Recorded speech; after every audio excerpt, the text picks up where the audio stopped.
Hi, everybody. It's Mike again from TwoDads.U.K. I am joined today by someone who you may have seen on our page previously, or certainly involved with some of the work that we've been doing.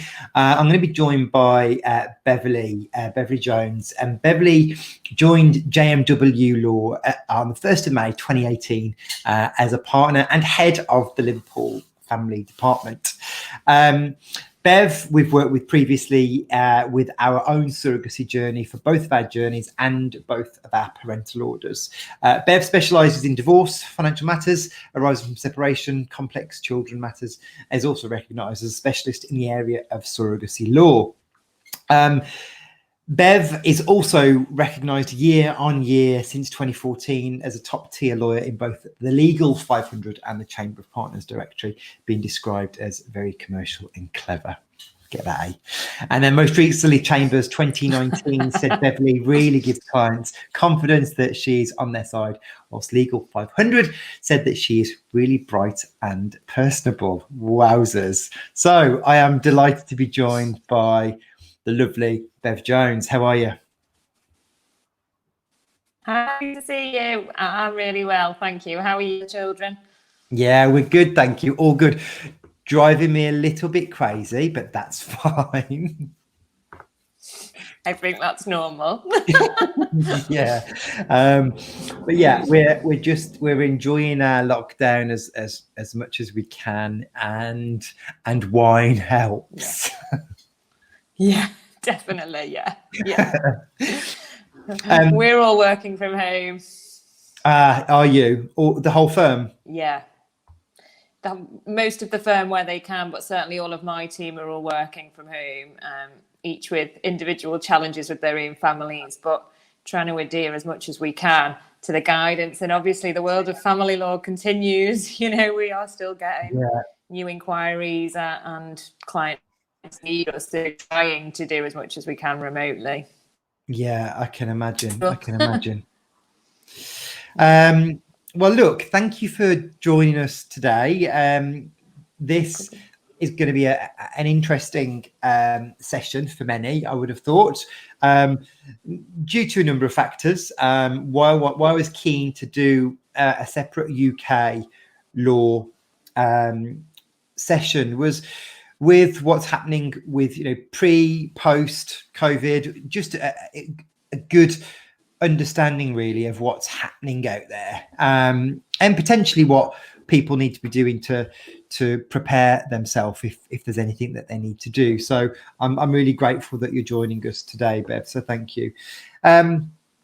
So let's I guess the first question that I've got then, there's obviously or has been a disconnect with some NHS trusts even before coronavirus struck, with some NHS trusts still insisting that exchanges take place off-site or on a car park. Have you seen an increase in intended parents need assistance with this level of support since COVID-19? And if so, have the outcomes been positive? Yes, yeah, we definitely have seen an increase in the amount of queries coming through. People are worried, obviously. It's a worrying time for everybody. And hospitals are, when you Google the hospital that or the plans for the policies for the hospitals that you're due to have your baby in, they appear to have on the face of it very blank policies, which generally are one birthing partner allowed when the mother is giving birth. But they're only when in active labour, and thereafter and before that, there is no visitors at all allowed. Fathers, mothers, wives, partners. It's just a blanket policy, which means that in a surrogacy situation, if the surrogate is married, wants to have her wife or her husband there as a birthing partner, it obviously leaves the intended parent really worried as to what that means for them, and how the COVID policies fit with that. So we've had a number of inquiries about that. I think, to be fair to hospitals and staff on the ground who are not experienced with surrogacy cases, they are just trying to apply that blanket policy rather than understanding that actually surrogacy situations are exceptional cases, and those rules need to be varied somewhat to allow and provide for the reality that the intended parents are intending or are intended by everybody to be this child's parents, and should be the ones that are able to do the care. So it's that, I think. I don't think the NHS Trusts are particularly in any way trying to discriminate against people who are in surrogacy situations. People are panicked on the ground because of the pandemic. Rules and policies have been implemented at higher level, and when lower level staff, I suppose, are trying to pass this message on to intended parents, sometimes, it's getting lost in translation. So yeah, we've definitely had an increase in assistance with that, and to take a little bit of the heat out of the situation. We've been able to have really positive results, actually, speaking to the legal trusts, legal departments of the trusts. And every case that I've been involved in has accepted that they are exceptional circumstances.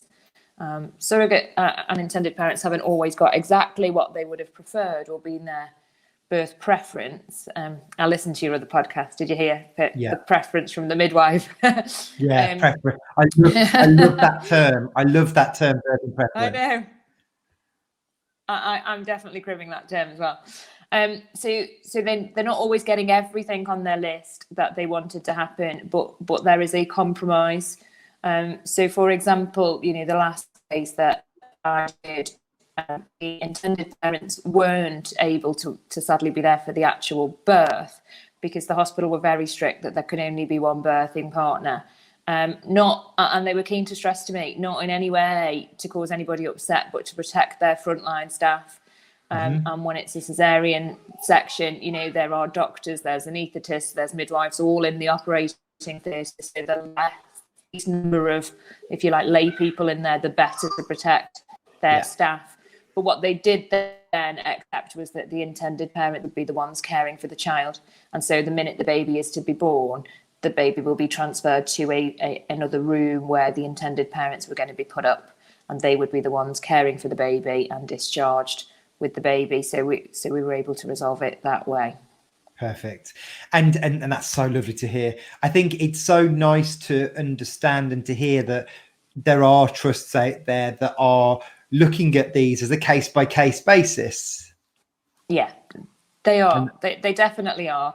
And even when it appears on the face of it, they're not. When I've got involved and spoken to the legal departments, they often haven't understood what's been going on the ground, and it's been lost in communication. You can imagine actually down on the ground that everybody is trying to push that blanket policy, not just people in surrogacy situations. Everybody is upset, that they can't be there with their partner when they're being induced for labour, when they've given birth, even if they've had a traumatic birth. So there is lots of pressure on the ground, and I think we have to give the frontline staff huge round of applause, obviously, in everything they're doing, but also bear in mind the pressure they're under, particularly on the maternity unit, from people who are upset and confused and scared, and lots of first-time mums. So I don't think there's any deliberate ploy to cause surrogates or intended parents any upset. It's just how on a case-by-case basis, like you say, each surrogacy case fits in, and what exceptions can be made. And I think compromise is the key for that. For sure. Absolutely. Okay. And then I guess following on from that, is there anything that intended parents should be more aware of during the pandemic in order to protect their surrogacy journey? I think just following on from what I said, really, just bear in mind that we are in unknown territory. Everybody on the front line is trying their absolute best. Nobody's deliberately trying to upset people. People are trying to find a way through. Frontline staff all have families that they're trying to protect. They're risking their lives every day, aren't they, coming into work? They're definitely not there to cause people upset deliberately. I think we have to be open-minded in terms of the preferences that we would want to happen in an ideal situation, and that nobody at the moment is getting everything everything that they want on their preference list. And so really honestly be open-minded to compromise with that, and bear in mind that we are in the middle of a pandemic, and that, like I said, there'll be lots of pressure on that maternity unit from people, not just in surrogacy situations, on every angle, from every angle. And that's the thing that I think you forget about when you're in it. You're very much thinking about yourself and not that this is affecting so many families, so many healthcare professionals. I have calls from people not in surrogacy situations who are saying, Bev, is there anything I can do? You know, I'm a really anxious first-time mum. I've miscarried before, you know, and they're saying my husband can't come with me to scans. They're saying my husband can't be there when after the baby's born. And the answer is not really, because, you know, where does that cut off, and where do those exceptions start and end? You know, that. So it honestly isn't just surrogacy situations. Actually, I found the trusts are much more amenable to surrogacy situations than they are to people not in surrogacy situations, because they do accept that actually intended parents are the child's parents, and surrogates don't want to have to care for that baby in hospital. You know, that could be disastrous, couldn't it? Yeah, and that it's important to. And I've seen this before in a Surrogacy UK document, you know, intending parents aren't birth partners. And that's I think what is the message getting across to trusts, I suppose. It's the intended parent point, isn't it? You know, because that's their first comeback. The minute anybody says anything about birthing, you know, the blanket answer is there's only one birthing partner allowed. But the intended parents don't necessarily want to be birthing partners, or would forsake that if it meant that they could be there as parents once the baby is born, actually. And it's more about the parenting and being there for the baby when the baby's here, rather than being a partner for the surrogate giving birth. They do seem to be getting that point. Yeah, no, it seems that way. Okay, we've got a few minutes left then, Bev. So let's go with our final question. So the UK law, obviously, for those that don't understand, means that the biological parents aren't granted that parental responsibility at birth. However, the Law Commissioner's proposal, that's likely to change. Oh God, Talulah's just walked in.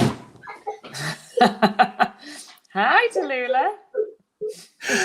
I'm gonna kill my husband. Bear with me 1 minute. Where's? No, I've not finished. Still recording. Under the desk. This is like that BBC interview all over again. I'm feeling you. I've got a 3-year-old. Right, so UK law means, let's go with the question again before I throttle my daughter and my husband. So UK law means that the biological parents aren't granted that PR status at birth. However, with the Law Commissioner's proposal, it's likely to change. Do you feel that if IPs were the legal parents from birth, there'd still be these current issues that we're experiencing at the moment, needing assistance with, you know, UK and NHS, etc.? I think whilst COVID is on, I think it will be exactly the same, because they are treating, NHS trusts are treating legal parents the same. You know, it's one policy at the moment, isn't it? You know, one per partner there for birthing partner, and no visitors thereafter. A legal couple not. Actually, they're being quite flexible with surrogates and exceptional circumstances. So I don't actually think it would make much difference in the middle of a pandemic. But I do think it would make a difference pre, if you like, and post COVID. It just makes it very clear to hospital staff off, doesn't it, that you are the legal parent and that you must be listened to. At the moment, obviously, the legal position is the only person with parental responsibility is the surrogate mother, and so they have to defer to her if there is any dispute. Whereas if you were legal parent from the off, that wouldn't be a problem. Yeah, and you know, interesting times in terms of where we're at with the law and where that's going to go over the next sort of year, I guess, in terms of what's happening at the moment. And then just finally, then, Bev, before we finish, any particular tips that you'd like to give IPs at the moment that are, going through this situation? What would your advice be to people that are currently pregnant or on a surrogacy journey? I would say communication and getting out there now, speaking to the trust, speaking to the midwives, speaking about your birthing plans, speaking about the birth preferences, speaking about what the hospital policies are, because you don't want to leave it till the last minute and then suddenly be in oh gosh, we're 2 days before baby's due. We don't know what the hospital policies are. We don't know what that means for us. We've not talked about any exceptions. Try and alleviate some of that pressure on yourself. The earlier you have those discussions with the trust and work on the basis that we're going to be in this position for a period of time. And if we're not, all the better, but you're better to work on the basis that we're going to be in this situation and have plans for if it is. And then obviously if there are any problems, at that point and you're not able to resolve matters, you're able to then get some legal advice and we can take it to the legal department if we need to. It's much better for everybody if that's done in a calm, controlled way rather than a panic. We're on the way to the labour ward, Bev, I'm stood outside, I don't know what's happening. But also I would say be open-minded and be prepared to compromise in these times. I think that's a key tip. I think that's really key, is that compromise. I think those, going back to the first question, really, birth preferences is probably the best term to be using right now, because they are preferences and necessarily not the initial plan you wanted, but to compromise through the situation, I think is the most sensible piece of advice. I'd second that. Yeah. Perfect. Look, Bev, it's been a pleasure chatting to you as always. I'll let you get back onto your job and your family. Thank you so much for taking part. All right. Thanks, Mike. Nice Take care. to see you. Bye-bye now. Bye. Bye-bye. Bye.